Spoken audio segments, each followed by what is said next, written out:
All right, ladies and gentlemen, boys and girls, welcome to the women's D2 final here at the Gulf Coast Super Regional match on Sunday here at the Rugby Ranch. My name is Sheila Adams. I will be your lead commentator today. Later on in the second half, I will be joined by the amazing and awesome Justin Hill as my analyst. Setting up today, we have the Knoxville Minx versus Tampa Krewe. Knoxville Minx will be, looks like, on the black, and of course, Krewe will be on the left with red. Sure. So in the middle, we have for our refs, we have Blair McClure centering referee right now, and then of course AR's Andreas Lopez, Jackson Daniel, and then our number 4 is going to be JP Para. And joining with me until Justin Hill gets in is Justin Simmons. Justin, how are you? Doing great. Just a little fill-in, Justin for Justin, substitution for right now. That's the great substitution right there. But thank you for having me along. We were just talking about this match pregame, and it's like both teams played really close matches yesterday. Yes. So this match, I figure, is going to be intense. They were hyped up coming out of the huddles, and I'm really excited for this one. Yeah, definitely. So if y'all catch the match yesterday, Knoxville played against Little Rock. That was an intense match. Players were making cheeky plays, and we loved it. Definitely testing the status quo, if you will. And of course, Tampa Krewe with a insane match against Charlotte. They definitely played their hearts out. So again, expecting these two teams coming out today playing against each other, we're definitely going to have an amazing match. And starting off, we have great kickoff. Great tackle right there as we were starting off. Ball swung off to the red. Taking their time to swing it down to the back line. Looks like number 15 is going to take it and immediately brought down. Still in their backyard as everyone is lined up. Here we go, Krewe shifting a little bit back. Looks like a bit of a lateral pass, but eventually walking through, slowing down the pace just a little bit. Great forward pack right there as defense settles up. Bit of a miscue right there, and then the ball taken, but we do have our first scrum for a knock. Great intense play right there for the defensive right there. Strong defensive stand already early on for the Minx. As you were able to take away those running lanes real quickly, able to collapse 2-3 players to every run. Yeah, definitely. I think one of the big things that we're going to see today is a great defensive effort, like we just saw right there. Ladies in black just knocking all that down. And I did have the jerseys mixed up. So the black is going to be Tampa Krewe. The red is going to be Knoxville. My sincere apologies. I officially see the jersey logos from here, as it will be, looks like Krewe's put in. Steady scrum as they offload down to the back line to the 15. Great pop pass from the 15 to 14 connection. 13 had to slow down a little bit. Looks like they swung it out to the number 23. Will they score? Looks like no, they're just short. Trying to find their man. Looks like number 4. Plowing through, not quite there. Inching closer and closer. It looks like they're just past the 5. Advantage is called. Krewe doing what they can to see that try line. Minx having a good defensive line right there, not letting them entering that door. Minx preventing them to go. Looks like they're going to do some hammers into the try. And no, they're going to go ahead and award the penalty and push them back. I'd be surprised if Tampa's going to let this go without any points here, and I think they can drive it in, so they're electing to go, oh. Yeah, well, very quick pass right there. Number 23, will they touch it down? Yes, they do. First try of the day for Krewe for their number 23. Looks like Brianna Oaksby. Well, that shows you what I know, Sheila. I was expecting them to try to put some dominance early, establish things with the forward pack and kind of just drive that ball in via the scrum. Maybe a short maul because they have been very dominant on the ball early on, but instead they even fooled myself. And I think a lot of the viewers at home with that quick play, got the ball outside, nice hands as well, making sure that they had secured the possession, and then sliding to the try line, right to the corner flag for the score. Good work there after winning that initial scrum. Yeah, very, very much so. Great way to start off this match. Again, we're still within the first 10 minutes or so. Kick sells a little bit to the right, not quite through the uprights. The score will remain Krewe 5, Minx 0. But that does tell me there, Sheila, though, that the 8-man does have the power to kick from distance, just miss on the accuracy there. So this does become a close game, like the way that we kind of predict that it may be. I sense that it will be a penalty kick or maybe a missed conversion or two that would make the difference in the ending of this contest. I definitely agree. Minx is setting up. And you heard the coaching staff saying encouragement, and that's all that Minx needs right now just to settle back into this game. But it all starts on defense for them. Definitely. Minx bringing out the crewman. That's their number 4. Takes it to try to push through the gain line, and she does. Immediately a good clear. As the ball is shifted out. Bit of a fake dummy, but unable to go through. Bit of a tug-of-war with the shorts. But look at that drive, though. No pun intended, but fantastic work to keep on running despite the contact. Accidental knock right there. Advantage has been called in favor of Krewe. And right now that's been the hardship here for Knoxville. It's just that their defense is taking 2 to 3 players to stop every run early on in this game. Ball is swung out.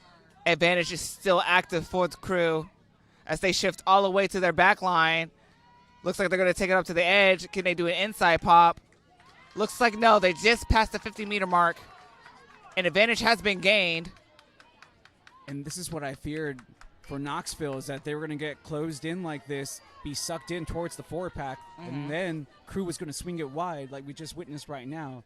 And it seems that's like the setup again here. Minx is pushing back. Bit of a miscommunication. Playing on the ground is called. I do like their pod formations, though, so far here for Krewe, utilizing the forward pack out wide to help with support. It's been working out for them well. Oh, nice play. Oh, just on the touch. That is so hard to do. Oh, yes, it is. And, Justin Hale, who's going to be listening, filling in. He's going to be here. Filling in for him. He's going to be back here in the second half. He explained the rule to me. He's like, if you're in play, you have to jump and be able to tap it back in. But if you start out of play, you can bring it back, but you have to catch it. And you have to have possession and bring 2 feet down inbounds in order for that to actually work. Interesting. Yeah. So I was like, that was a big talking point because somebody tried that tip pass.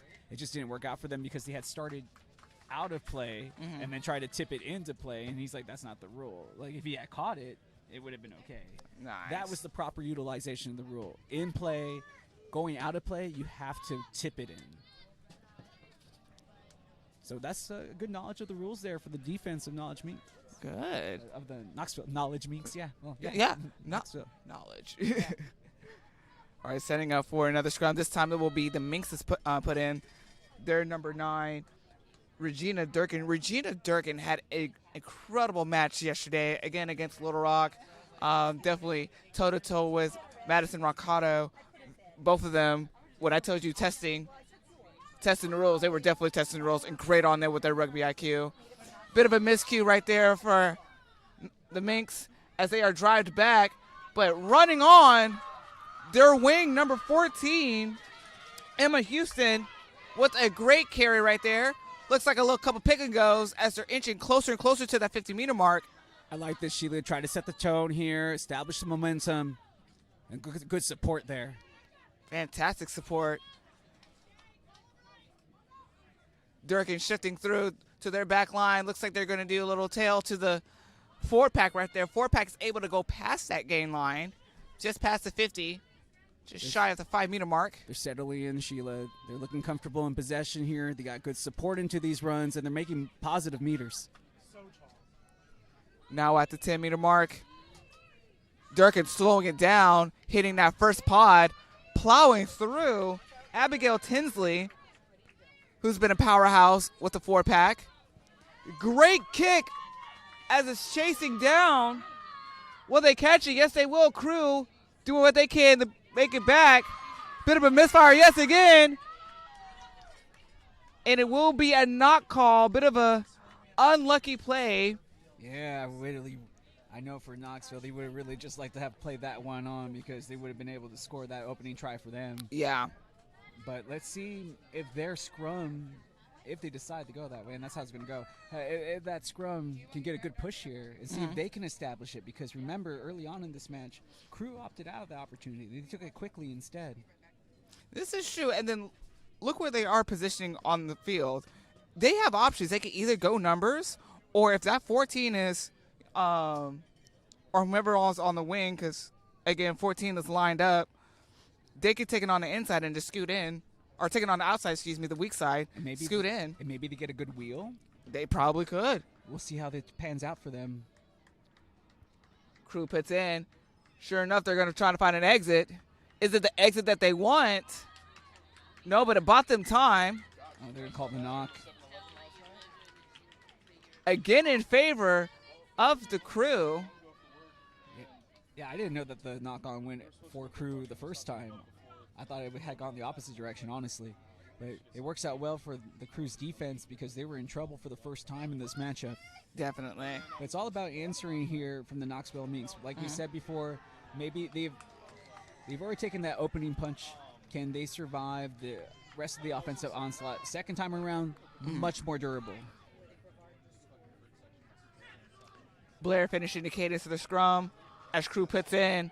Again, that scrum looks like it's powering through for the Minx, but Krewe was able to get the ball out as they're now shifting down through their back line. Can they connect? Sure they can. Bit of a jump tackle right there on the Minx. And now it will be a scrum towards Minx with a knock in favor. Minx.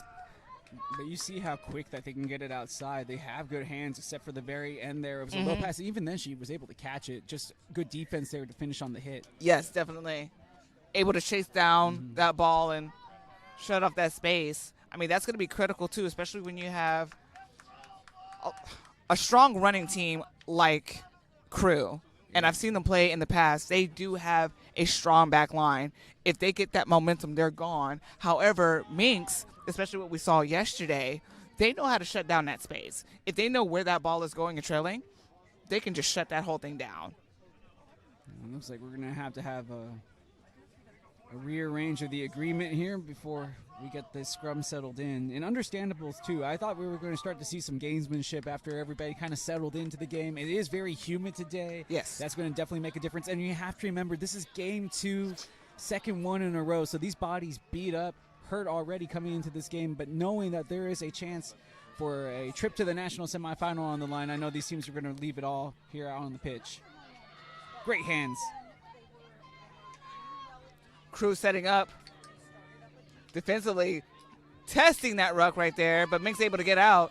They're in number 4. Going through. 10 slips up. Unfortunately, these are down. Minx are scrambling to try to get that ball on the outside, and they do. Can they break it in? No. Krewe shuts them down.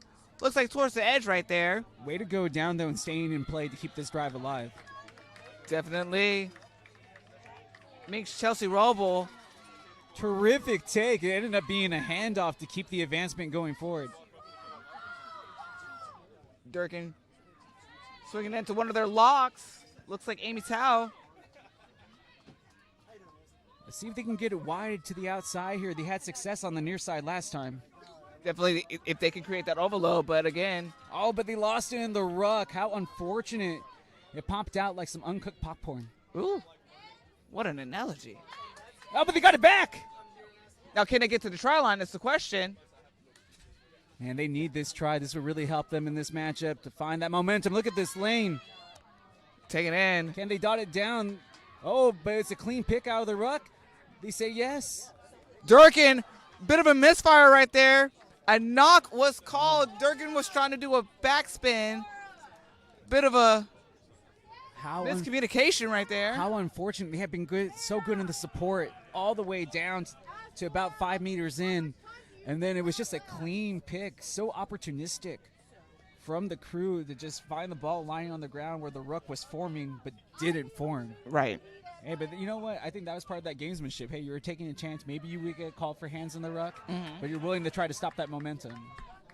But it worked out well for them. I'm just going to go when she's ready. Exit kick right there. No one's home, chasing down. There is time. Recovered by the number 15 of the Minx. Hannah Hoover utilizing a little bit of a pendulum right there. Their number 10, Haley Core.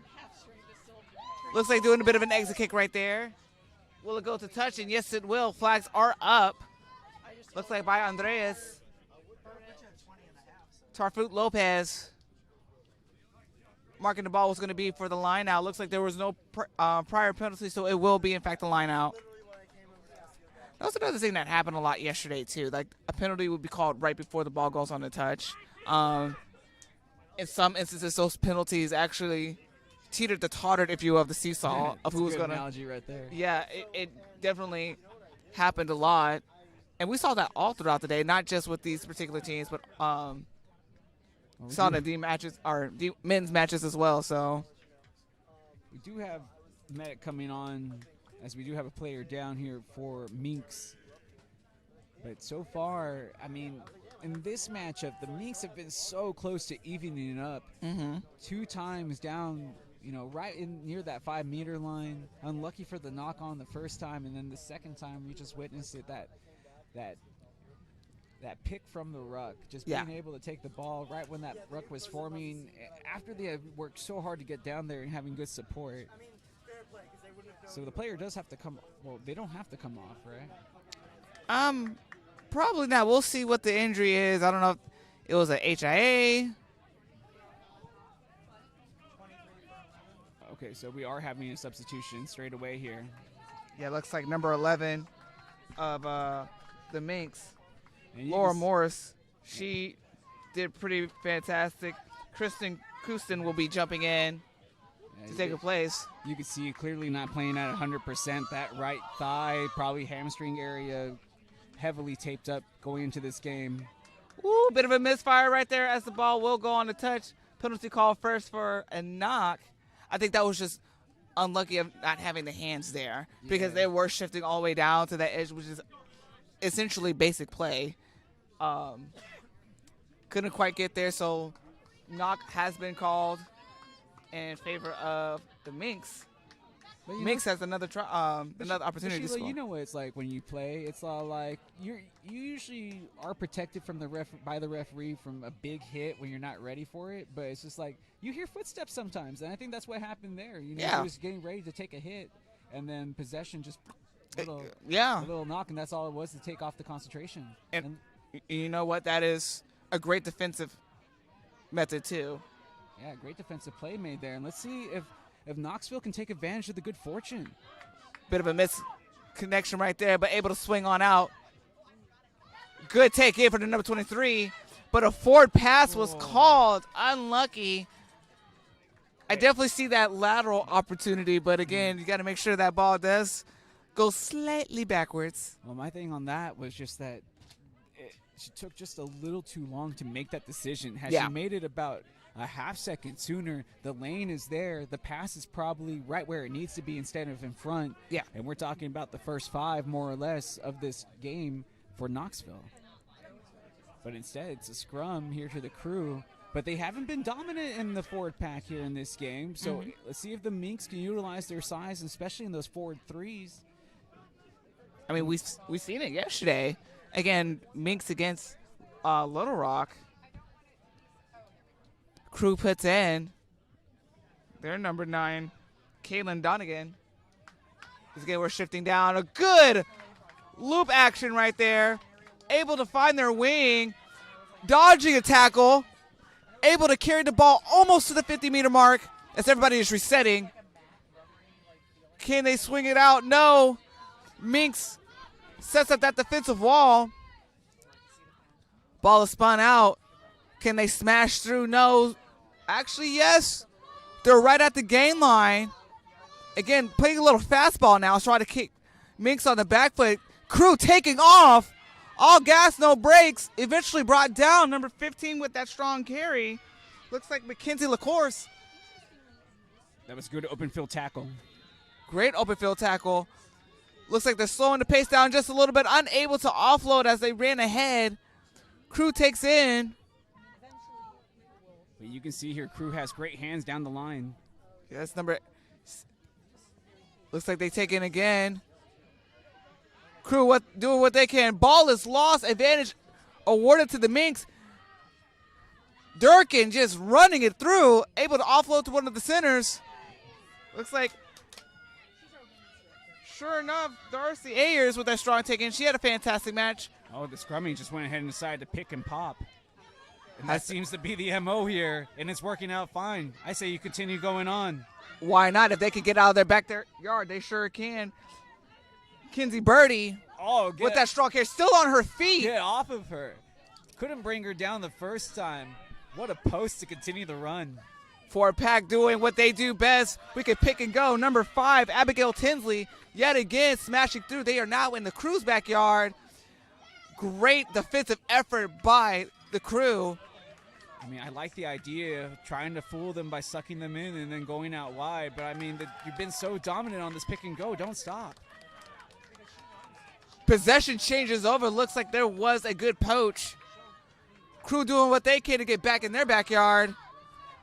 Great launch right there, but is she able to get through the gain line? Yes, she is. About 2 meters shy of the 5-meter mark, or 10-meter mark, Ball shifts through.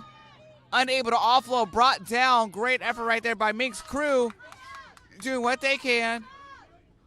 They will go strong numbers. Did a tip pass, unsuccessful, but able to retain possession.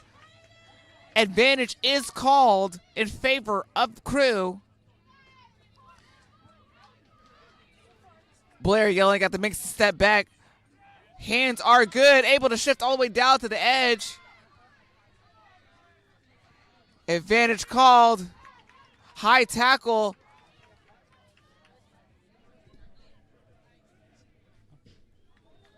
Able to kick for a touch. Bit of a fastball right there, yeah? Yeah, but I mean, it's been working out for them. They have good hands, so they're confident in their ball handling skills and making those long passes. The one thing I really want to see, Sheila, as we come to the hydration break, is I really want to see Knoxville use their size and contest some of these rucks. Right now, they're just standing around and setting the line for the defense, but I haven't seen any attack of the ball here, especially towards the end as we entered the halfway point of this first half. I definitely agree. I mean, we're definitely seeing a strong defensive end on both sides. I mean, we just saw Krewe pushing Minx back into their backyard and vice versa with Minx pushing Krewe in their backyard.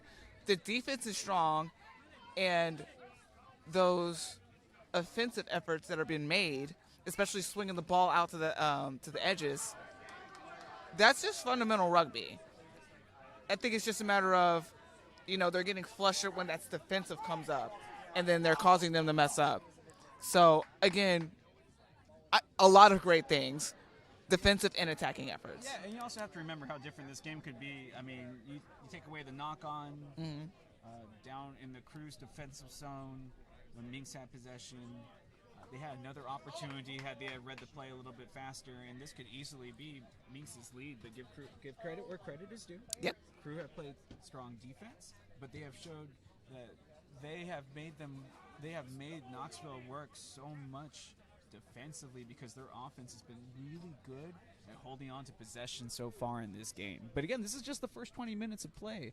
We still got the next 20 minutes of this first half. So let's see what adjustments are made. Yeah. Maybe the Minx, decide to utilize that physical advantage again. Like I mentioned before, I would like to see more.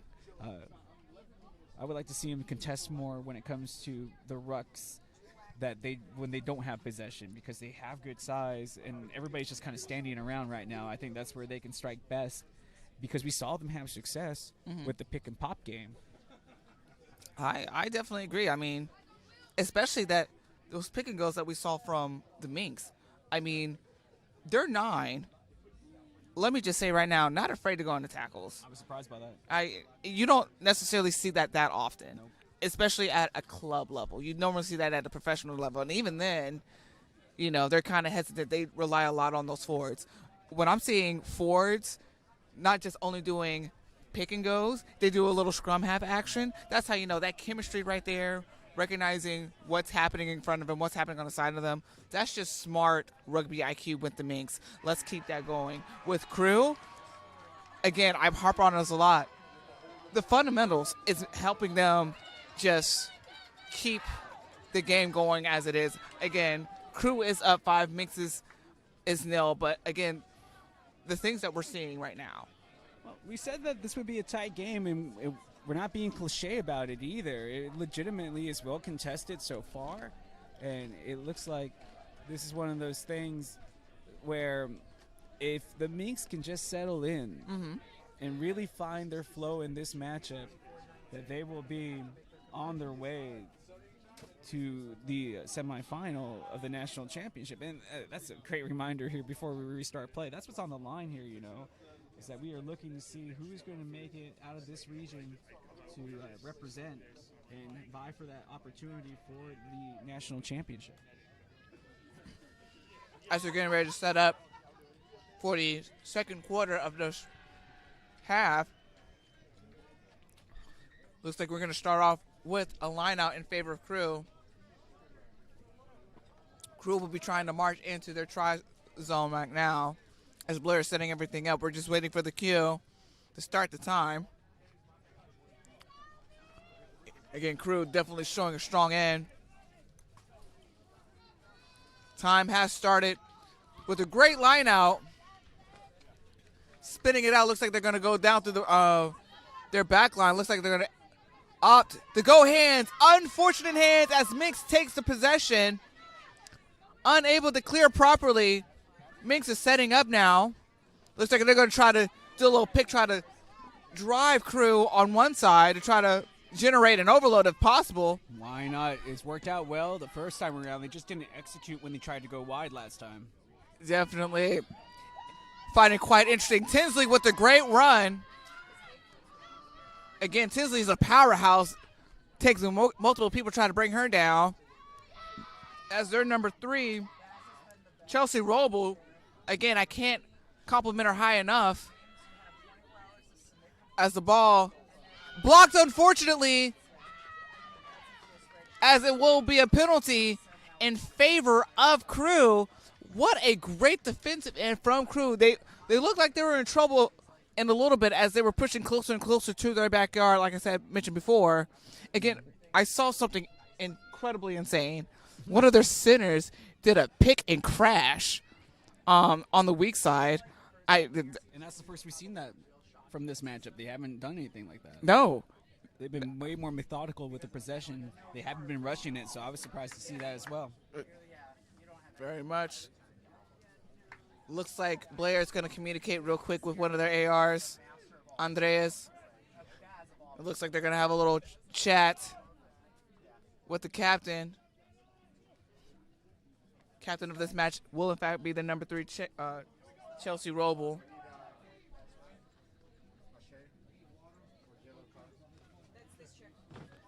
Looks like we're trying to confirm that it will be a yellow card. Looks like to Minx's number 23, Christina Kustin. Cynical play is official. What we've been informed. Well, that definitely doesn't help their chances now.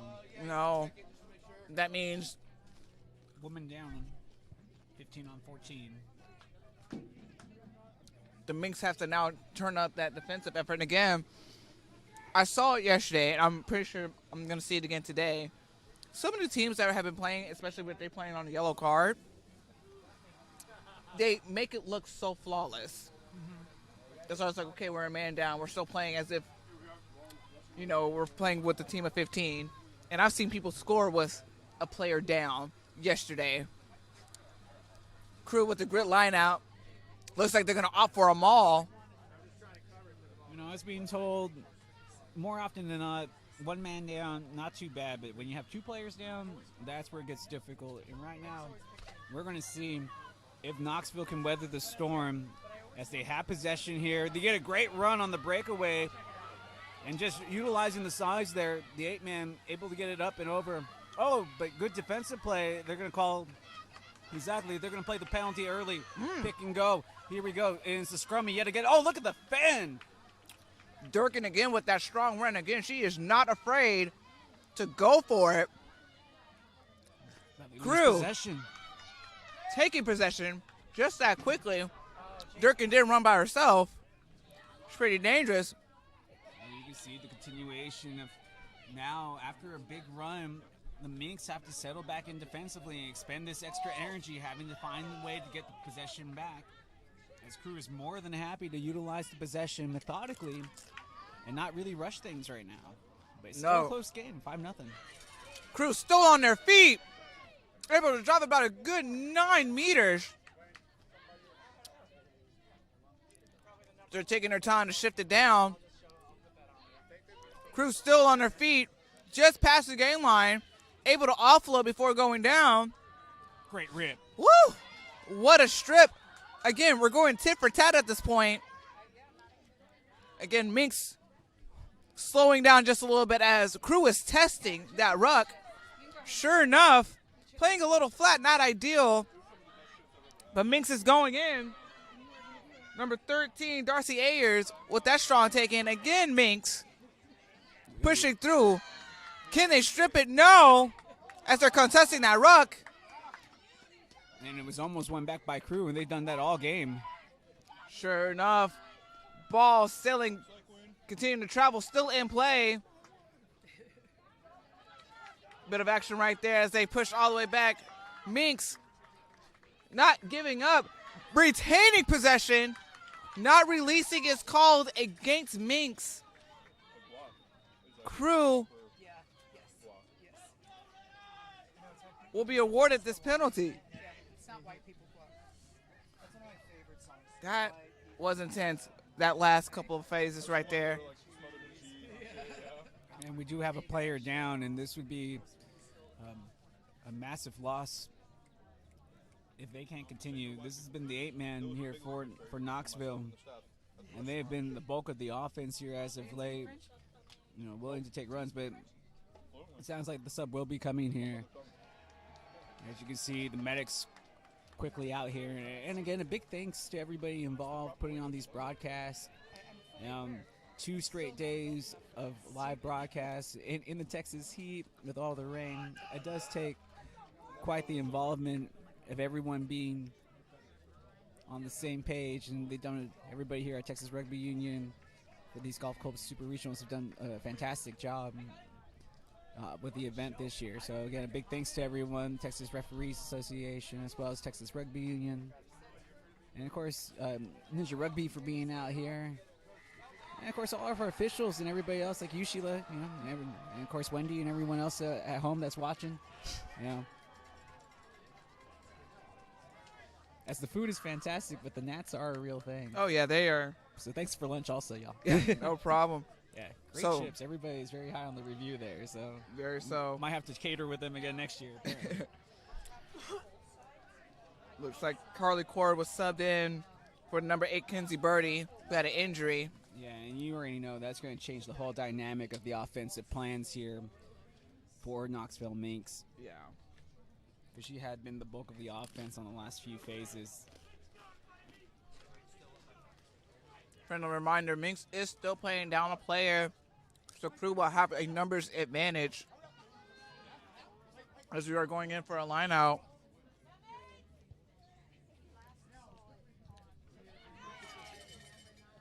Krewe with a long pass right there. As they're driving on the line, looks like they're going to do a backdoor option. Able to pop off an offload, number 23, Brianna Oaksby. With that great take, looks like they're going to continue down the line. unable to catch her hands, but a knock was called in favor of Minx. Minx has been putting on a great defensive effort every time they lose the ball. You cannot ignore that at all.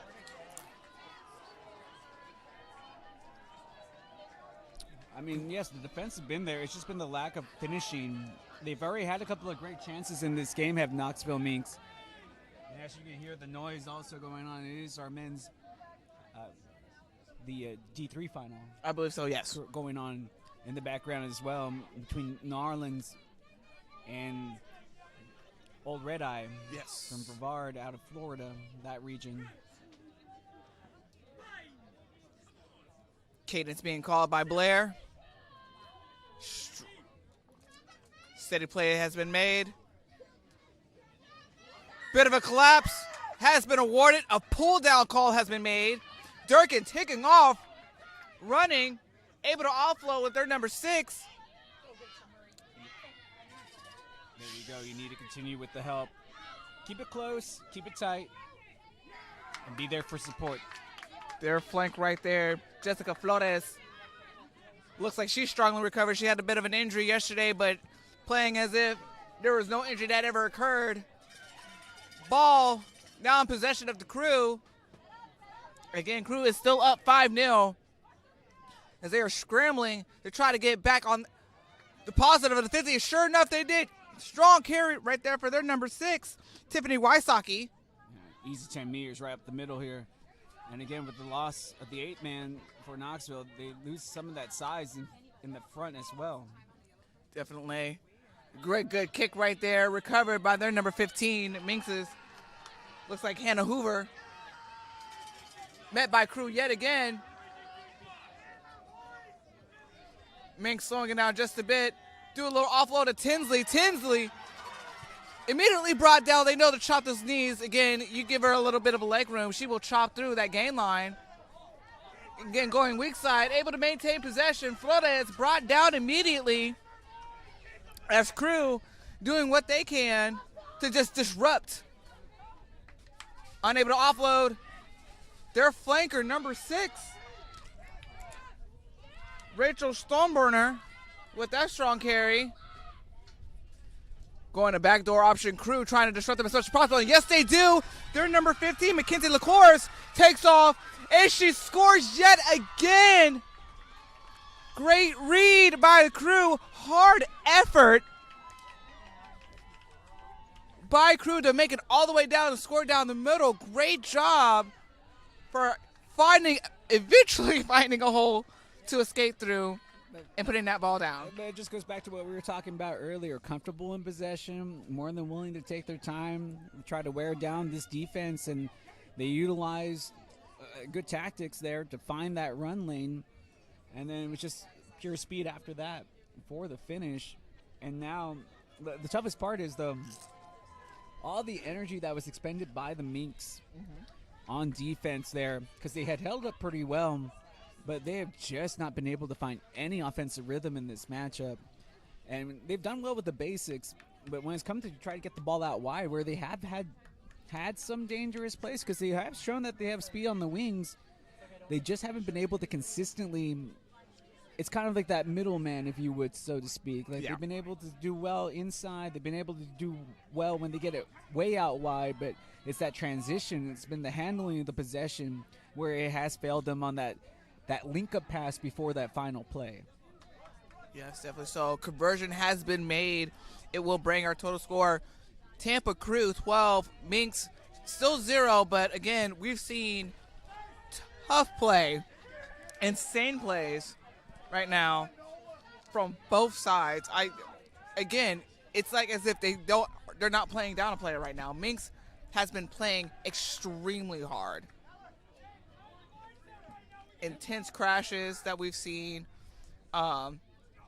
Forwards doing a little cheeky action as far as doing some back plays, if you will. Backs doing forward plays, as we saw a couple crashes, which was impressive.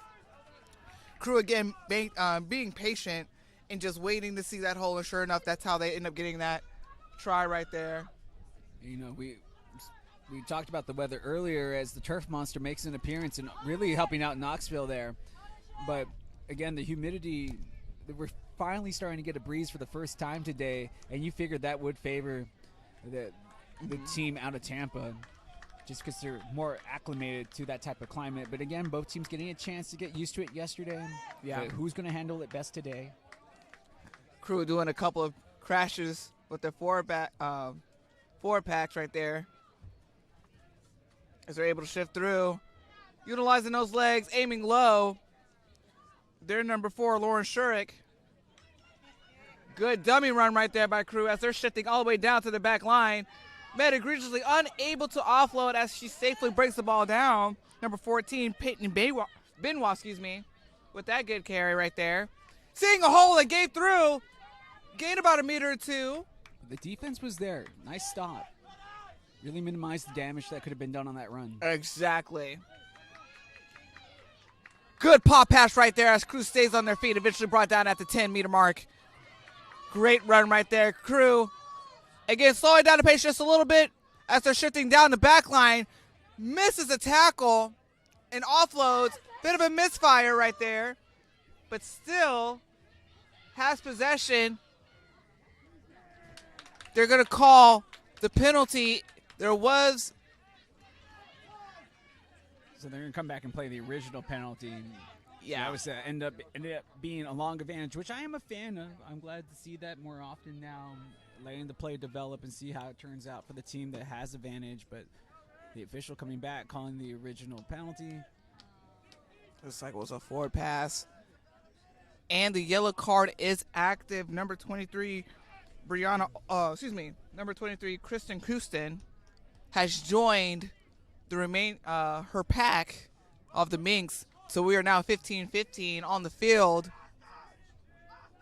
So Krewe able to take advantage of the player up situation with that last try. But now with Minx at full strength, let's see if they can settle back in.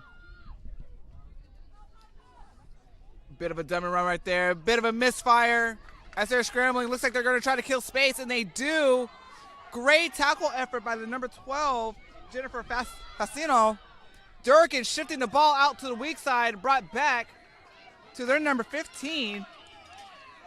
Looks like Hannah Hoover yet again. And they're going to call not releasing. It was either that or hands on the rug, but I believe that was not releasing. Yeah, not releasing. I'm getting better at it. It's only taken like 20 years to read some of these things. We play the whistle. That's how you know you're a rugby player. Minx kicking for meters right there on the touch. Good amount. Looks like they are just past the 20, or looks like right on the 22. If I'm reading it just correctly, yeah? Just like right midway. Yeah. Oh, excuse me, yeah, midway. Like right in between. Good positioning for the Minx, as it will be their line out. Yeah, and they really need to utilize this possession as we're coming towards the close of the first half. And it does tip their way, so I wouldn't do anything fancy here. They should just really keep it tight and just go. I know they want to establish this wide game. Now they're starting to get some success out of it, but just pick and go from here. I know they have the power to drive it in. They sure do, but then again, I don't want to diminish their backline. They do have a dangerous backline. We've seen it yesterday. Number 23, Kirsten, with a good carry. Again, smart on the Minx to actually have it go all the way to the edge. That's exactly what you want to do. Again, that's fundamental rugby, if you will. That's how I know you played on the wing, and that's how you know I played in the forward pack, where I'm just like, no, just keep it close, pick and go. Yeah. Just like, no, I mean, there's get it so out many wide. options. Again, it's whatever's presented in front of you, go for it. Hey, the most important thing right now is that they get this score. They try to answer back, because right now it's been 2 tries unanswered here from the Minx, and now they go big, trying to keep it inside. Let's see if this is going to be the breakthrough, Sheila. Looks like they're setting up. Well, it looks like they're going to put it back. It is an overload. Number 12, Neve Savage, able to put it down. First points of the day. Smart on the Minx. I do agree with you. You're that close, you would think, utilize your forwards. But looks like they were able to see that, hey, we can create an overload. We have an overload. Go to the space. And sure enough, they did. Back fundamentals right there. But I was going to say, essentially we were both correct because it took both combined to make that try happen. Because Yeah. it ended up being like, hey, let's suck them in with that defense. Let's keep on crashing. They finally started going back inside. They started having Tampa starting to guess what was going to happen next, Yeah. right? And then, like you said, they got sucked in. They got tired of defending, and then high rugby IQ, noticing the overload when they had advantage, able to get it out wide where they had been dangerous previously. Here on the near side, especially in this first half, and then get their first try of the game. Excellent work. And let's see if they get the conversion here. Oh, that would have been helpful. But, hey, they got an answer back. Yes. And that's what they really needed. And now I feel that the tide of this game could easily change. Definitely. So our current score, Krewe 12, Minx 5. It looks like there will be a sub in for the Krewe as we're getting ready to kick off.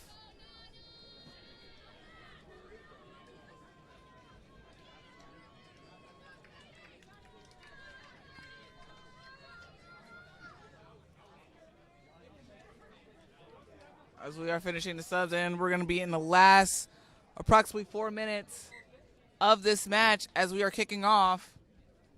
Good deep kick by the Krewe. Flores taking it in a little bit. We're able to carry through as Minx sets up. Do a little pop work. Tip pass to Tinsley. Tinsley able to carry about a good couple meters as Krewe is fighting for that counter ruck, unable to be successful. Shifting down, a bit of a dummy pass right there from their center. Looks like Neve Savage again with that great carry as we're pushing through. Backdoor action, and advantage has, or excuse me, penalty has been called for a knock in favor of Krewe. Justin, as Krewe now shifted the tides, I mean, we're now in the Minx's backyard. You know, they're in favor of getting a try. Could they answer again, or do you think Minx is going to turn on that defensive effort in? Yeah, that's tough because they were having some really good success there with Minx, but now this penalty in a bad area as they are looking to see if they can utilize this advantage on the scrum, but they haven't had dominating scrums. But again, some injuries have already resulted in this first half for both, especially for Minx, where they lost some size. So let's see how they handle this scrum. And as you see, they take a couple of steps back there. Here on the near side, Krewe with possession. And again, great defense. They're going to come back and call the knock. But hey, you stop the momentum from being built. Yep. Yeah, great defensive effort right there from Minx. Unlucky that, Krewe.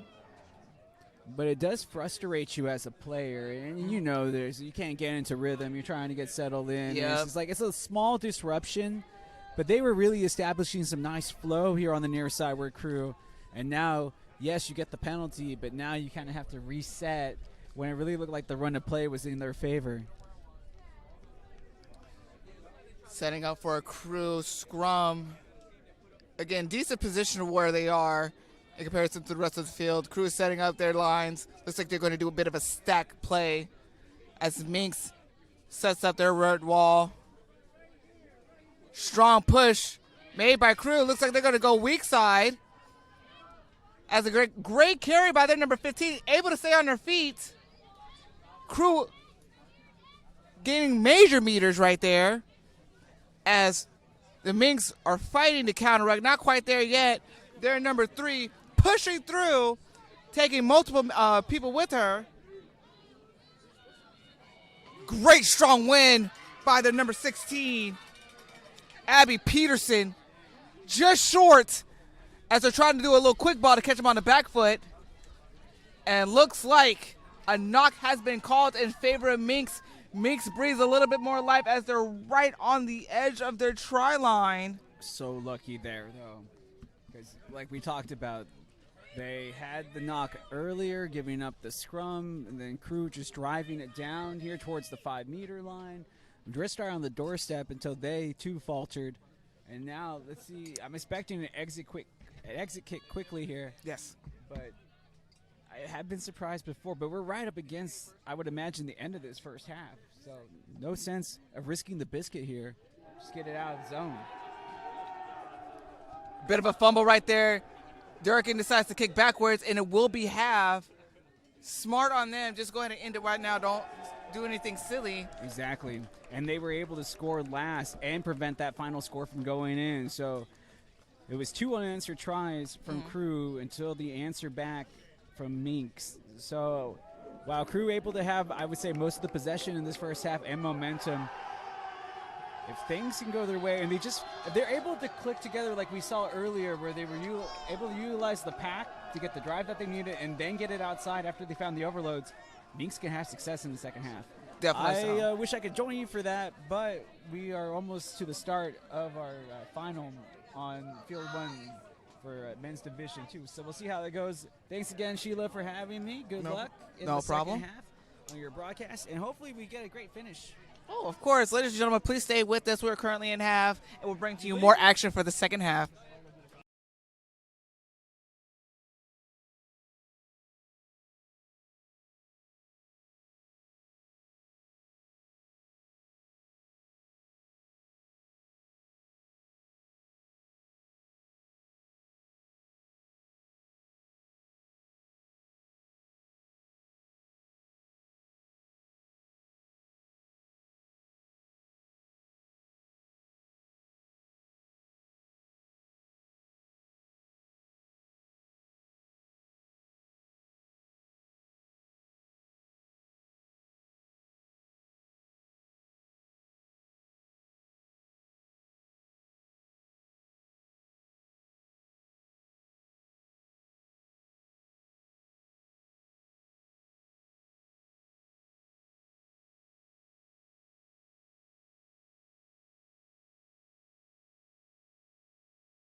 Ladies and gentlemen, we are back for the women's D2 final.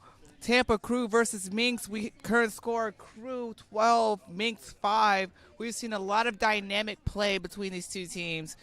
From Minx, we have their number 9, Regina Durkin, doing some crazy, insane 9 plays as well as a lot of crashes. However, doesn't go unknown. Abigail Peterson with an insane try right before the close of the first half. We've seen a lot of amazing plays that have been made from Tampa Krewe as they are up. Playing on a full 15 on both sides. We're getting ready to kick off in just a moment. Our center ref, Blair McClure. Just giving some final logistics real quick before we kick off. Looks like Minx will be kicking off to the Krewe.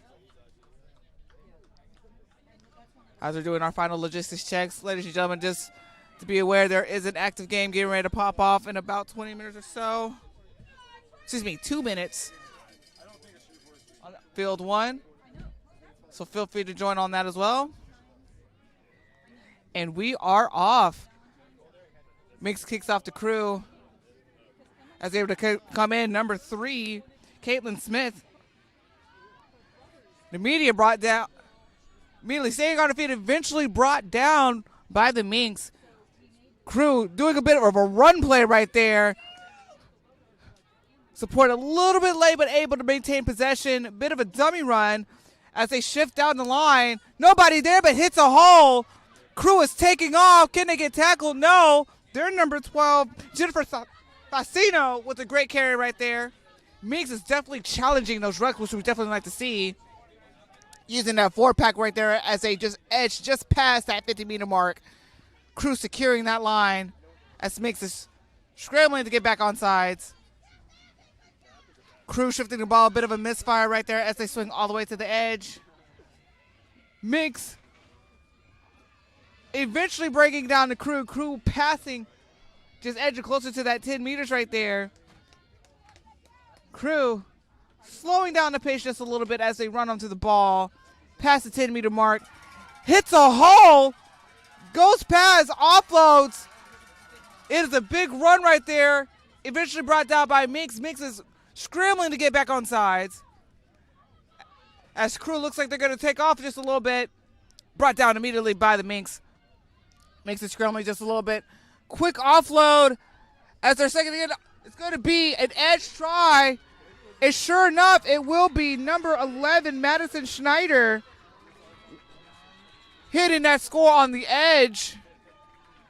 Great basic play, great back play by the Krewe as they bring the score 17-5 in favor of the Krewe, pending the kick. Excellent pass off right there, utilizing number 9, Caitlin Donegan. Able to shift that ball down, realizing Minx was struggling to get back on sides. As she was able to spin that ball out quickly and able to create that overload on the edge right there. Smart play by the Krewe. Minx gathering up. They don't want to start this half off like this. I know they're a hard-playing team. Great effort by the Krewe. Taking their time on the kick. Looks like it's going to be their number 8, Kelsey Casham. As she lines up, is going to be a corner kick. Ball height is good, but comes just short. Score will remain Tampa Krewe 17, Knoxville Minx 5.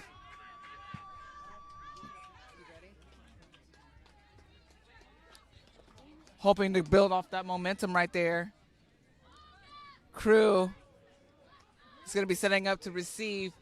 Minx did not to be counted out again. They got a bunch of hard-hitting players and a great bunch of runs. Like I mentioned before, they do have a lot of cheeky plays up their sleeves, so do not count them out. Minx is here for a show, and they're going to give it to you all.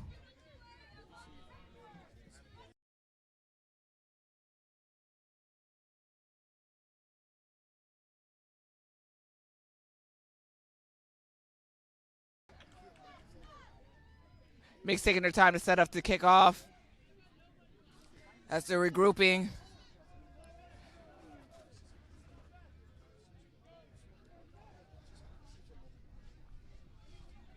Good with the straight line kick right there. A bit of a bounce as it is recovered. Krewe's taking it up. Can they meet? Nope, they hit in a gap. Able to offload. Great tackle by the Minx, number 13, Darcy Ayers, right there. Ball is spun out. Looks like they are going to go numbers. No gain made as Krewe, again, slowing down the pace a little bit. No need to rush. As their 4-pack, great pop-off right there. Able to get to the 10-meter mark. Krewe just edging their way through to get to those gain lines right there, utilizing those locks. Again, powerful legs. Hitting the hole. Does she have support? No, she is all on her lonesome. As she's able to offload right there to her number 5, the lock. We have lock in sensation. Number 5, Mackenzie Koval with a great run right there. Great support run from the Tampa Krewe. I was going to look over to the person sitting next to me, see if she wants to have an onomatopoeia here and there, but It was there. it was there. It was there. Be quiet because I don't want anybody to. Fantastic run from the Krewe, bringing the current score 22, pending the kick. Dynamic lines that we're seeing, there might be a bit of a shift change. Again, Krewe able to score twice within the first 6 minutes of this match. We're just past 5 minutes in this match right now. As able to score up the middle, number 8, Kelsey Casham is going to be taking the kick. Minx is setting up for a chase down.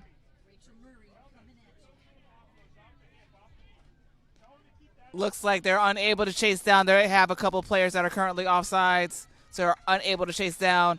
Casham with a straight kick down the middle. Current score is going to be pushed up 24-5 in favor of Tampa Krewe.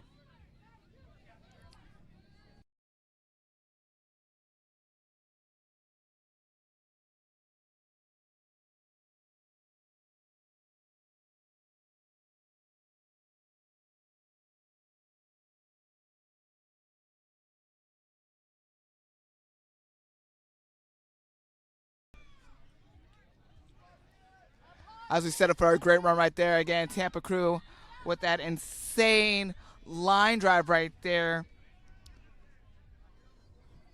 Again, the lock connection. We've seen both Lauren Shurik and Mackenzie Koval, the locks for the Krewe. They've been having some fantastic runs using their leg power to just hit those gain lines. And sure enough, we might see it again. Krewe with a strong run right there. Again, running strong, gaining momentum as they're plowing through, pushing Minx back further and further closer to their backyard. Again, Shurik with the unfortunate drop, advantage given to the Minx. Minx now have a chance to stay alive as Durkin passes down to number 23, Kristen Kirsten, as they are running through a bit of an offload section, but a knock. Looks like they're going to come to the first knock. It still will be in favor of Minx. Minx is going to give a second chance. Looks like at approximately approximately 3 meters.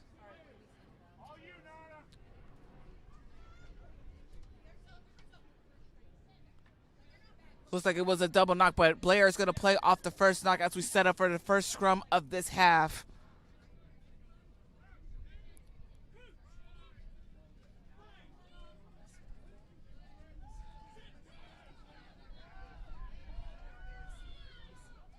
Looks like an even scrum right there as Minx is fighting. That scrum half launching as Kirsten's going to go retro the ball, going strong numbers. A crazy shoot, beelining it, unable to make that tackle as Minx is slightly pushed back to the 50-meter mark. Looks like we are going to go for a kick. Kirsten kicks it down the field. No one quite home with the unpredictable bounce of the rugby ball. It looks like an advantage has been called in favor of the Krewe, as Krewe is going to slow down the pace. No need to rush as they're able to plow through number 2, Jessie Permet, who I believe has a strong rugby career in her own. Number 4, Lauren Shurik, again using that long leg lock power, as I would say, as she's going to push through. Krewe is definitely pushing through. Krewe attempting to push Minx back further and further back. Looks like they're going to play a little faster ball now, as they're attempting to offload to the back line, not quite connecting. Bit of a dynamic change. Number 2 able to pick and go. Courtney Ward of the Minx. Again, Tinsley taking it in just past that 10 meters. Looks like they're going to go through. Looks like a bit of a hesitation. Little inside pop pass right there.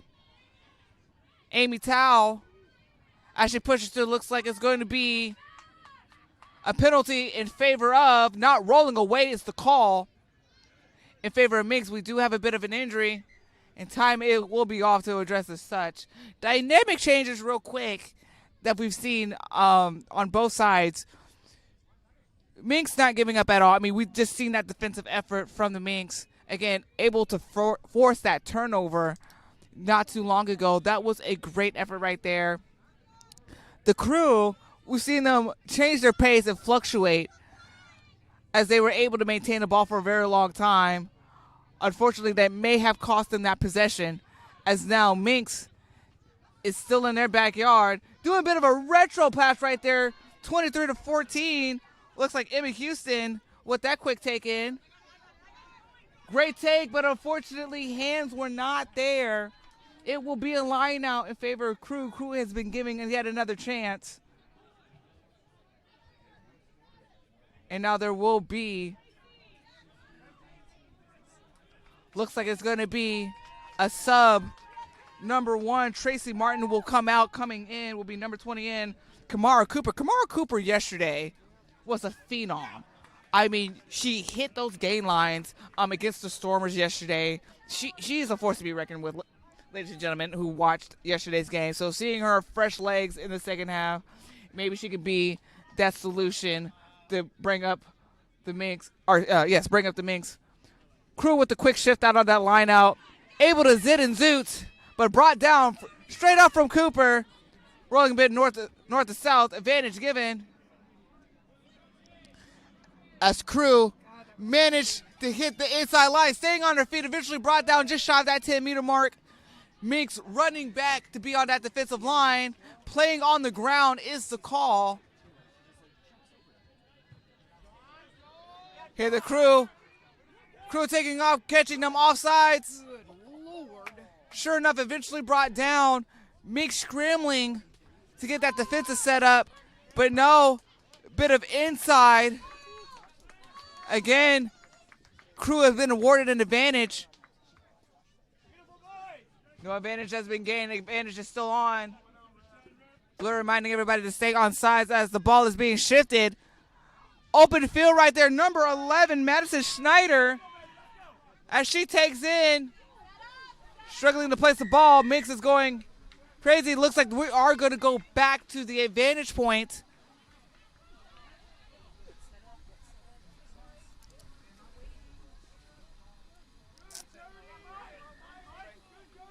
Looks like it has been called for high tackle just above the shoulders.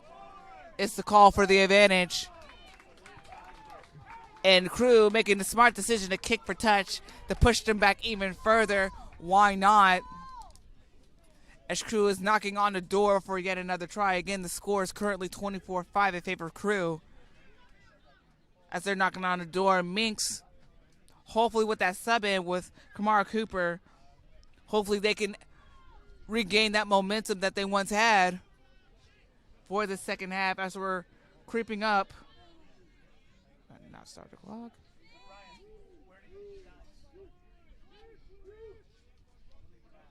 Quick line out as it's being shifted. Long pass from the Krewe as they're shifting to the back line. Doing simple hands, number 14. Able to pop it off to number 12, Jennifer Fastenau.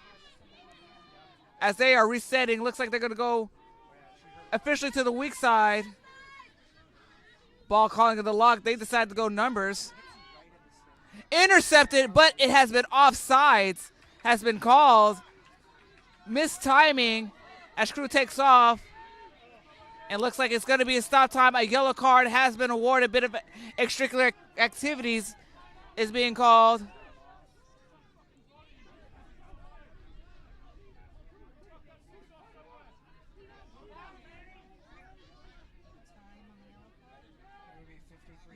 can start to see those frustrations come out.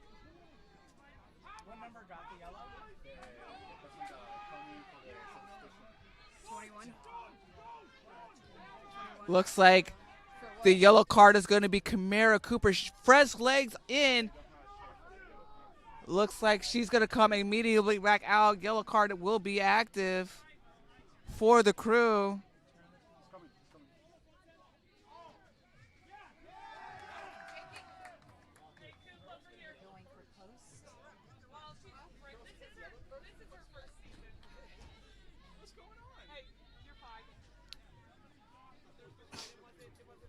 Looks like we are going to go for points for the Krewe.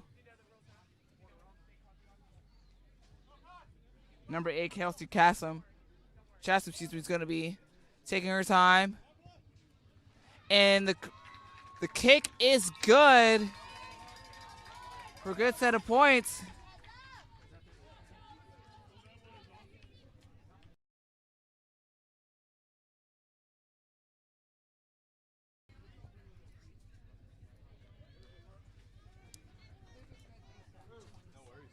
New score will be Krewe 27, Minx 5.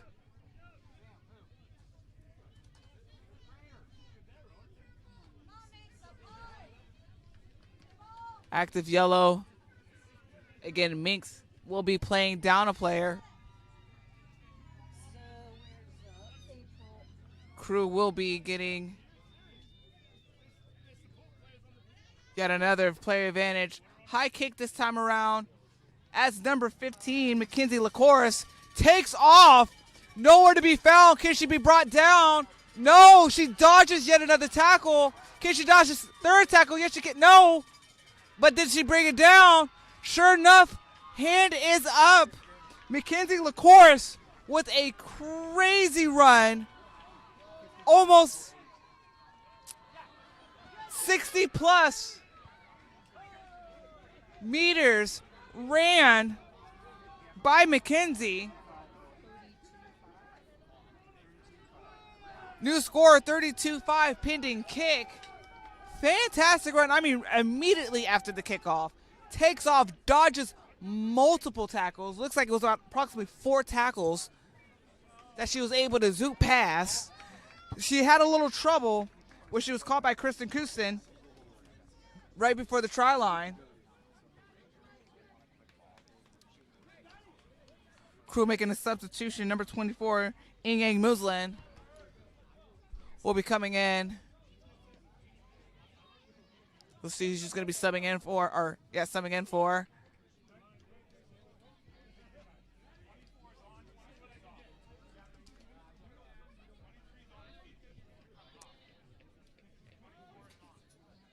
Kick is no good. Score remains 32-5. Again, Ingang Muslin is going to come in for number 23, Brianna Oglesby. Excuse me.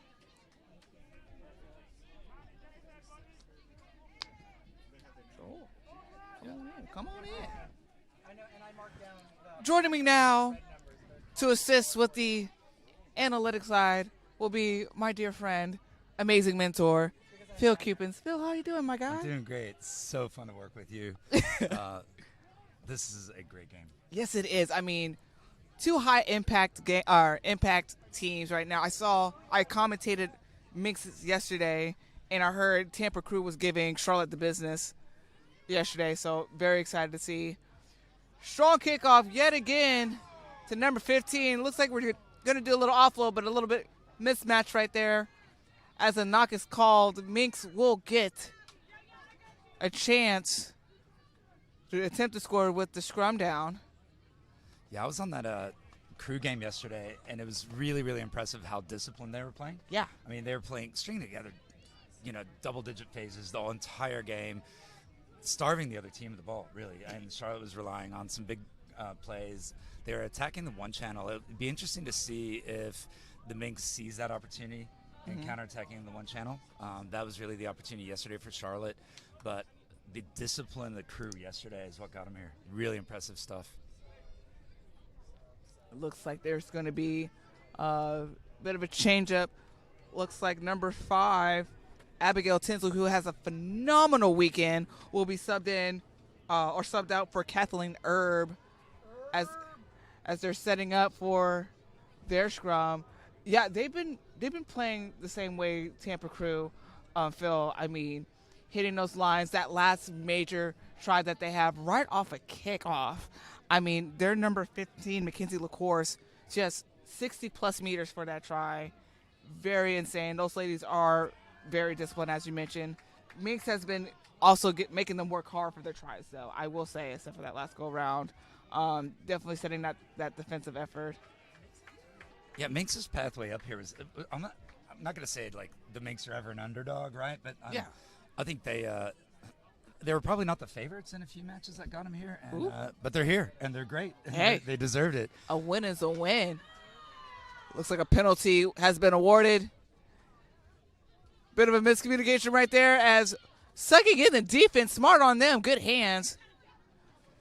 Free line right there, but drugged out onto touch. Great defensive effort by Kristen Houston right there.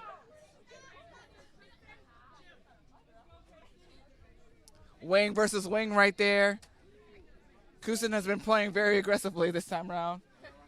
Yeah, maybe a little veteran rugby there. Yeah. Delaying the game a bit, preventing the quick throw in. Hey, it's you love seeing those little cheeky moves, right? Oh, and they've honestly, I will say one of my favorite things about watching the Minx play, playing yesterday, and they've been definitely doing this today. They do have cheeky plays, not necessarily testing the refs in that matter, but being disrespectful. But like, see how much can we push?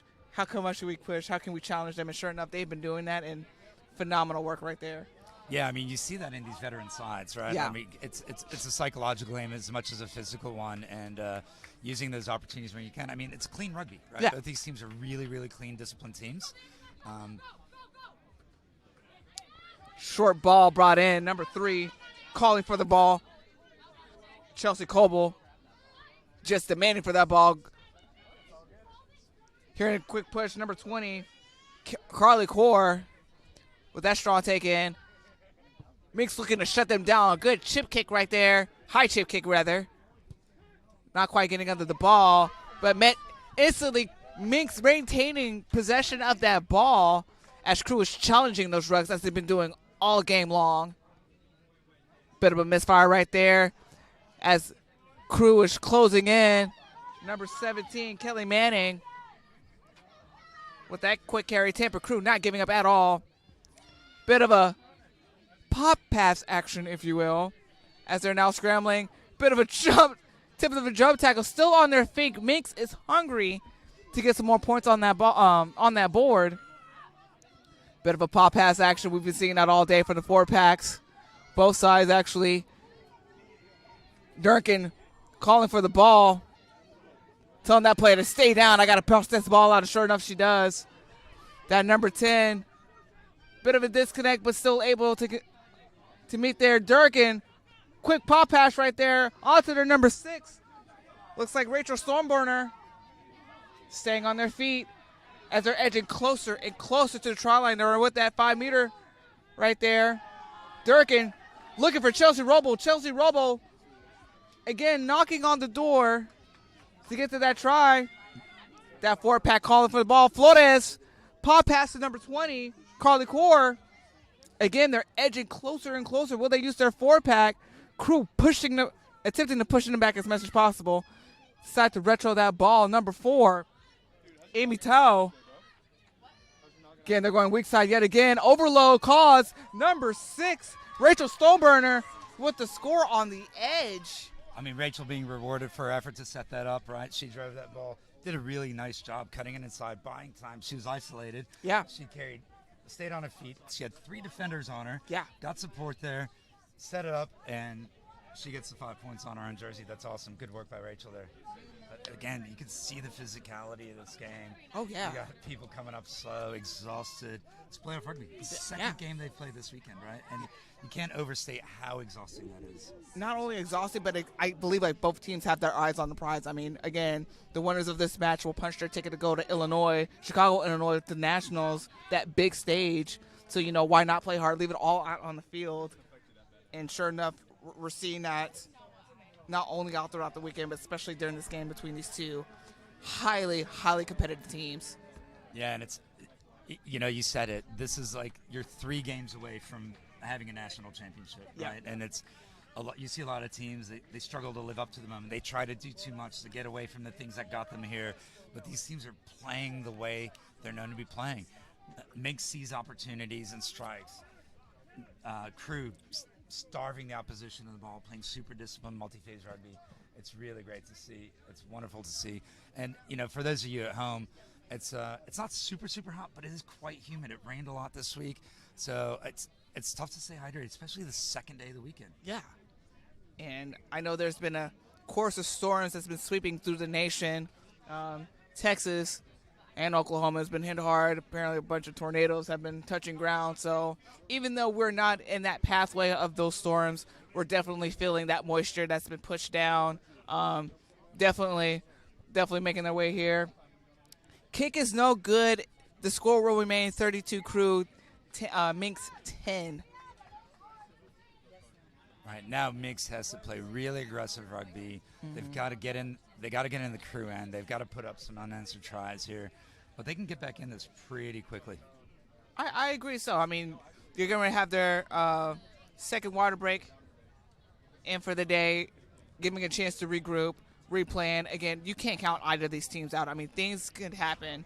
We've seen it multiple times throughout this weekend, not just this division, but all divisions across the board that competed this weekend. I mean, for sure, right? We're on the last couple of games of the D2 Championship, but we've seen some incredible rugby this weekend. Oh, yes. It's been really amazing. Like, these semifinal matches as well were really good. I had the pleasure of announcing the Krewe Charlotte game. That was a really great game. Like I said, Krewe's discipline, ball retention, starving the opposition. Really impressive to see. It was honestly one of the most textbook games of rugby I've ever seen. Like, it's one of those coaches' dreams. Like, if you're new to rugby and you want to see how the game's played, watch this Krewe semifinal game from yesterday.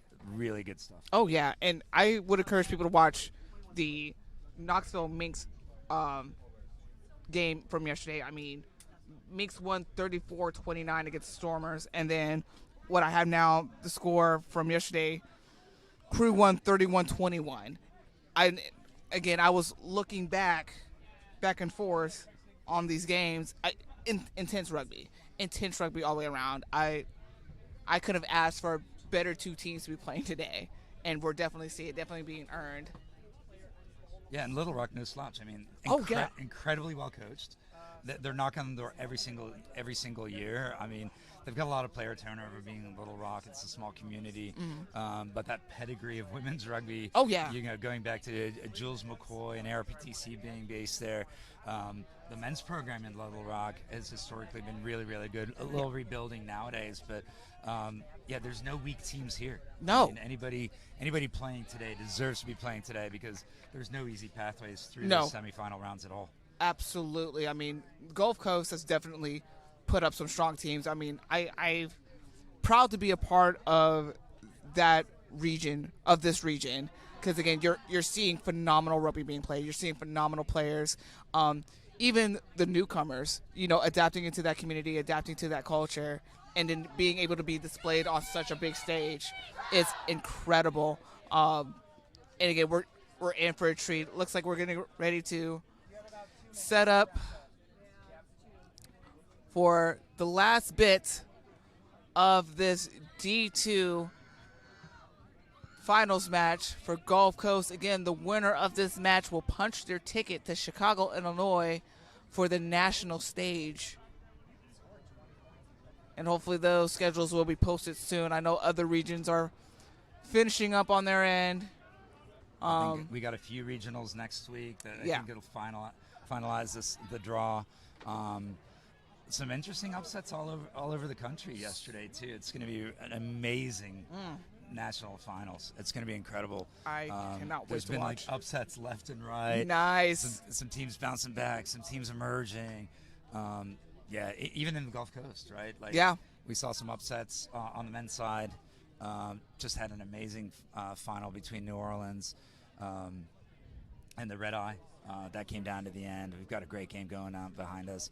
But I really want to talk a little more about women's rugby. We had the first ever regional D3 championship play Yes, today. we That's did. amazing. And it speaks to the growth of the game. And those of you at home who are new to this game, please support your local rugby community, support your local women's team. It's growing a lot, but all these women are going to work and school on Monday. Yeah. These are largely self-funded teams. They don't have big budgets. They're doing it for the love of the game. Definitely so. Strong run right there by the Minx as it's taken in by number 13, Darcy Aris. Krewe doing their part to try to disrupt them. Again, Minx dangerous, especially when that ball is swung out to the edge. Looks like they're going to utilize those forwards. Able to hit that gain line. Push the push the Krewe back. Durkin working. Looks like they're going to shift all the way down to the edge. Number 10. Haley Core with that strong win, going on to touch. Insane run right there by the Minx. Krewe able to stop them as they will have a line out in their favor. But I love that J-hook approach that the Minx 9 took, right? Yeah. They identified that one channel we talked about earlier and set that up.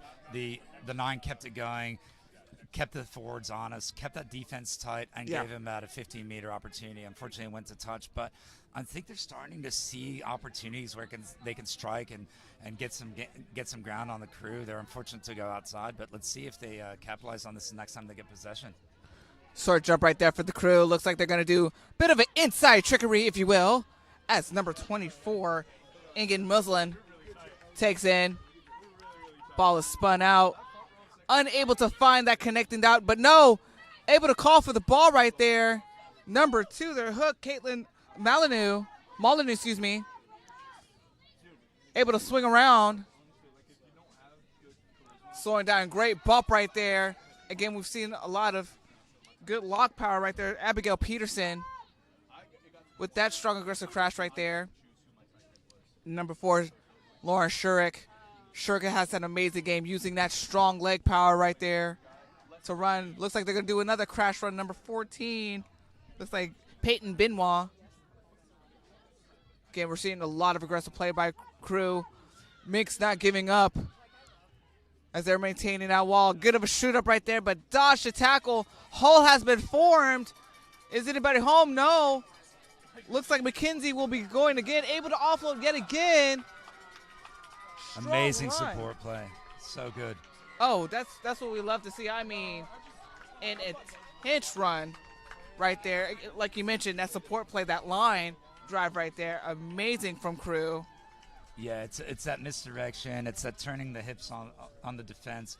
Once you get the defender's hips turned, that gap is open all day long. Setting it up, reading it, and I want to talk about the work rate of these locks on the Krewe as well. Their work rate's phenomenal. They're setting up in that first pod, so they're active in the lineup. They're active in carrying. I mean, this tight 5. We just saw a hooker trying to take the corner on a wing. When do you see that? That's amazing. Never. It's so good. So good. I mean, the tight 5 of this Krewe team, incredibly fit, incredibly active. So cool. Yes, Neve Savage with the last try right there. Again, great support run by Neve. I mean, I thought, Mackenzie LaCourse, she scored the previous try. Again, that long 60-meter drive right there. But number 12, that was Jennifer Facino. Sorry, I'm looking at the wrong roster. Facino. Yeah, Neve's a legacy, though. Her dad, John Savage, actually is sitting here. He's a legend himself, former fly half in Dallas, and one of the top referees in the country for a while, then a referee evaluator. Neve was also refereeing for a while. Moved to Knoxville, picked the ball back up, put the whistle down temporarily, but it's so cool to see second-generation players now coming and continuing to grow this game. It's so cool. I mean, not to age myself a little bit here, but when I was come up, it was rare to see kids playing rugby before the collegiate level. Now you got second-generation players in the United States. You can't say enough what the U.S. Olympic effort by the U.S. women's sevens team. Yes. What Alana Lowe's done for the game. Kat Roach doing the Olympic gold medal game. She actually reffed here today in D3, giving back to the game. It's so good to see women's rugby growing. And please, again, I know it sounds a little bit like a broken record, but I mean it. Please support the game. Oh, definitely. We need you to support your family, your friends, the game in general. These folks are, scraping by. They're driving 12 hours to get to matches, putting 4 in a hotel room. Oh, yeah. This is truly grassroots love of the game stuff. And, we go at each other for 80 minutes, week in, week out. But off the field, it's one community. It's one family. A lot of these players play representative rugby together. Big, deep kickoff. Great kickoff right there from the Minx, driving Krewe all the way back to the try line. Looks like we're going to do a little loop-to-loop as finally able to go down. Minx setting up for that defensive effort. Hands again on the locks. Again, locks, I don't know who drunk what type of juice for the locks. And this goes across all teams. I've been seeing a bunch of crazy plays from locks. Minx doing some pendulum swings right there. Bit of a noopsie daisy right there. As Minx playing aggressive non-stop as they may get possession. Jernigan spins that ball out. Looks like ball has been lost. Krewe has now maintained possession. And an advantage has been awarded. That's Dunnigan. Or no, the number 22. Spins the ball out. Still on her feet. Eventually brought down. Now officially back in Minx's backyards. Strong run. Powerful legs. Taking off. Offloads to their number 8. Number 8. Finding the try line, knowing that she probably has to kick for her own try. No one's home. Sure enough, Casey Castrom scoring in the middle. And who set that up other than the lock? Why Right? not? Exactly. Lock. Again, I don't know if the locks have the meeting prior to everybody coming out, but I've seen nothing but phenomenal plays by the locks. So if I'm going to award anybody this weekend, the locks get the golden star of the weekend. It's great to see, right? For Yeah. years, it's just the engine room. They're known for jumping and lifting, lifting and pushing. But in the modern game, everybody's running, everybody's moving, and it's that emergence in the more complex playing patterns, right? These shapes you're seeing most teams in the world now playing the 1-3-3-1, Yes. which is a much more dynamic open play.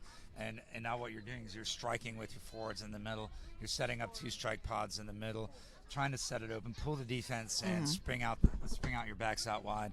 And again, if you want to see really, really, really good rugby, the way it's supposed to be played, watch this game. Yes. Watch women's D2 and women's D1 rugby and D3 as well. We saw a D3 game earlier, played really great technical rugby. It's awesome to see. It's great to be here. Really appreciate you guys watching at home.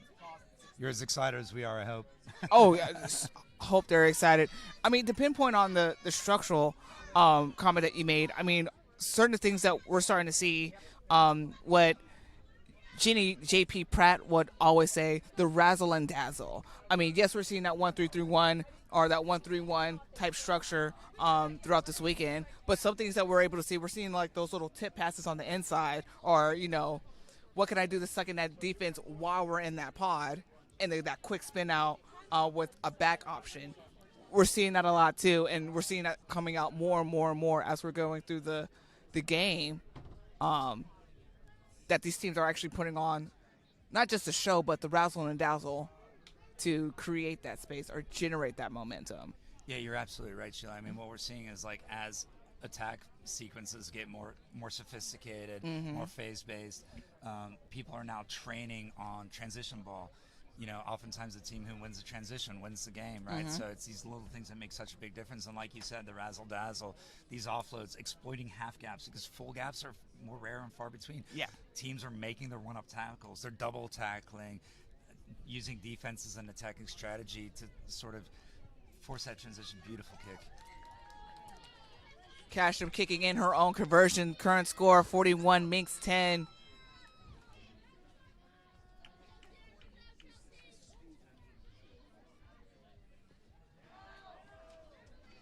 Now 11 minutes to go. I think if I'm the Minx, I got to play possession ball. I've got to start taking a few chances on the corners. Got to stretch this defense. Again, you've seen they're having opportunities on one channel. I'm not sure if they're like exploiting it or attacking it the way they could. Right. We see the J hook from the 9. You know she's got it in her. Yes, she does. We see the line running from the support runners. We just got to string that together a little bit because they can play. They deserve to be here. Yeah. And they're a good team.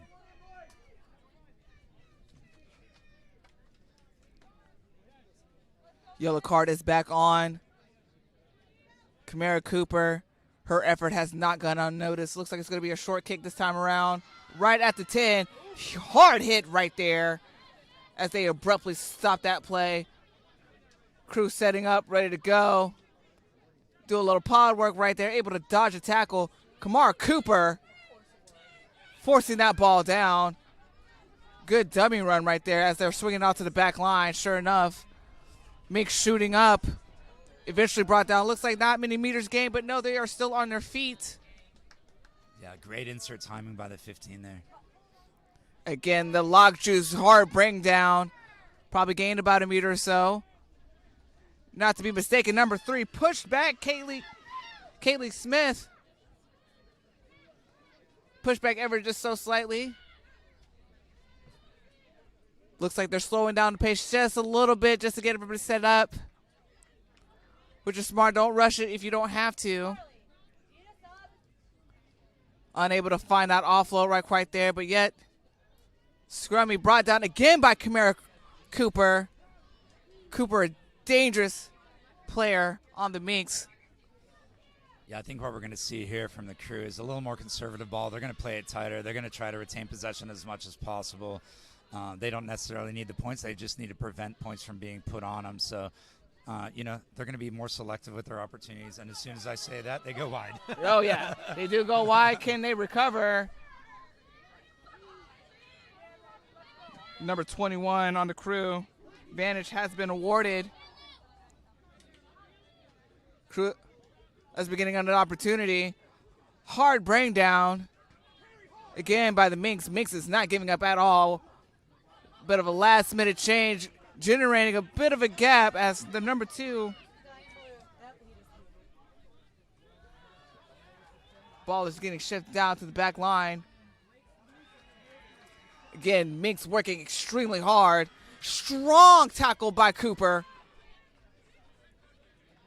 As again, Locke punching through that gain line just ever so slightly. Again, Lock power right there. Bit of an offload, but ball is recovered by the Minx. Minx regaining. Flores bought down.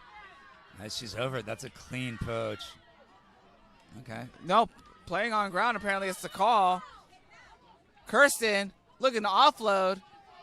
Unable to find anybody as she is edging closer or inside that 5-meter channel. Ball is shifted out a bit low as they're not connecting. Then Minx shifting that ball out. Cooper hand on ball. What can she do? Dodge one tackle. 1, 2, 3 women eventually bring her down. Ball's right out. Looks like they're going to do a little chip kick action as it goes to touch. Yeah, I mean, the Minx now trying to play a little more high risk, trying to get something done. I mean, they know they're down. They're running out of time. They're going to take a few more chances here. While I expect to see the inverse from the Krewe, they're going to play a lot more conservatively, keep the ball tight. They're going to try to just keep possession and only hit the corners when they think the opportunity is really there. But it's going to be like you're not going to see a lot of 50-50 ball from Krewe. You don't a lot anyway. But I think that's kind of what we're going to see. We're going to see a few more opportunities. Here's a number 4 from Krewe coming off. Been one of the best players for this team all weekend. I agree. I mean, Lauren Shurik using, again, I don't know who drunk what within the Locks meeting, but the Locks have had a phenomenal weekend. Lauren Shurik definitely chomping her feet, through some of those tackles, and of course hitting that gain line multiple times. I mean, cannot go unnoticed at all. Yeah, she's got to be a contender for player of the tournament here. I mean, she was amazing yesterday, amazing today. Just her work rate, right? I mean, everybody knows her for being such a force in set pieces, but I don't think people talk about her open play as much as they should. I mean, she's a stalwart. She's usually the first carrier in every single one of those pods, and her ability to just like get up and work again, it's really, really impressive. And you know, those big bodies, it takes a minute to get off the ground. That's yes. As well, you know. Yeah, Lauren, just incredible weekend. Looks like we're setting up for a line out for the Krewe. Number 2, Jessie Permet. Good ball that they chased down. What a line. Krewe going a bit, picking up the pace just a little bit as they're going down. Minx is trying to shut that channel down as quickly as possibly can, but no, take off. Looks like one of their players, she's zooted and booted. Krewe again, hammering on your point, playing a little bit more patient now. Slowed it down just a little bit. Caitley Smith with that carry. Again, the whole point of playing too fast as they regain possession. Minx immediately bringing Krewe down as Krewe ran a little bit sideways. Looks like they're going to go a little bit to the weaker side as they run the ball to the edge. Minx brings them down as they're going to shift now towards numbers. Yeah, but you're seeing a lot of that first receiver just taking it in. They're happy to take time off the clock right now. Maybe one pop pass, see if they can test that channel. Did so there. But, yeah, they're playing it pretty tight most of the time. Happy to keep possession here. Why not? Strong carry right there for the Krewe. Ball shifts out. Bit of a dummy run right there. Number 12, Jennifer Sano. Look at that, still going. 4 tackles missed. Still on her feet. Still on her feet as he eventually gets brought down. Decent clear by the Krewe. Again, they're now doing a lot of fend-offs this time around. Krewe pushing Minx back. Again, as the time is ticking.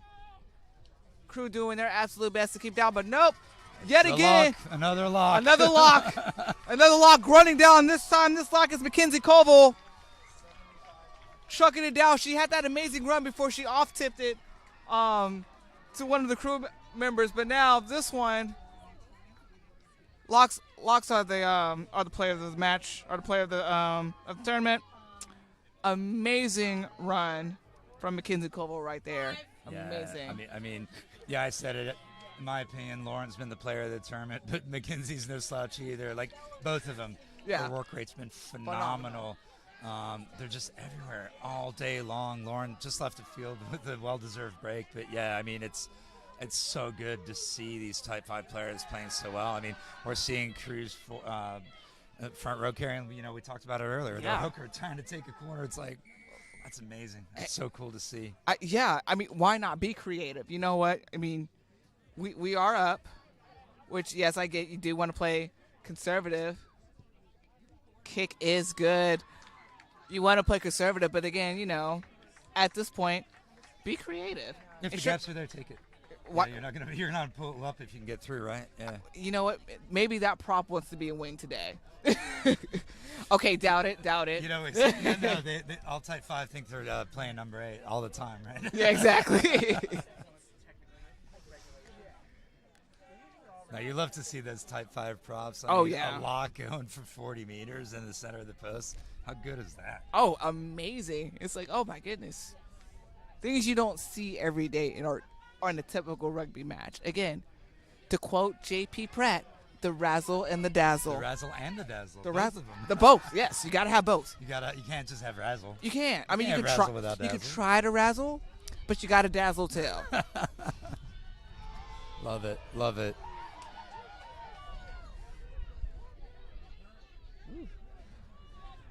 Minx with a nice strong kick right there, but able to get under it. Again, meeting with instant brought down by the Minx. Great clear. Again, effort definitely right there.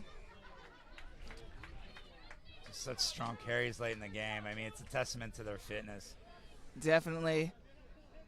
Training fitness, no fun on Tuesday and Thursday, but it's a lot of fun on Saturday. Yes. Oh. Preach it to the back. Preach it to the back. Krewe doing a little fake pump right there. Eventually brought down, unable to find the connectivity. Ruck very much contested, but able to maintain ball possession. Unable to get brought down. Great setup right there. Hitting the hole. Great effort right there for able to offload to the wing. How good was that? As she chops her feet down. Great meters getting a pick and go. There's the gap. Yeah, unbelievable. Number 13, Emily Raja with the run. Emily, great try right there. Yeah, it's just too much for Knoxville today. I mean, really great season for them. They absolutely deserve to be here, but this Krewe team's something else. I mean, Yeah. They won it all 2 years ago. They were just shy last year. That their coach's family going through some stuff right now. Mm-hmm. They've got a fundraiser going. She's battling cancer, so please, if you've got the time and the money, consider donating. They've got all the motivation in the world, and you can see how that motivation is playing off because they just booked their ticket to the national championship semifinal. Sure did. I mean, these girls are playing with all heart, and it's showing, definitely showing in the way that they play. As we are setting up for a kick, we do have a down player. Looks like it is going to be Kamara Cooper, as medics are checking her to make sure she is okay. Number 15, Mackenzie LaCourse, is going to be setting up for her kick for the conversion.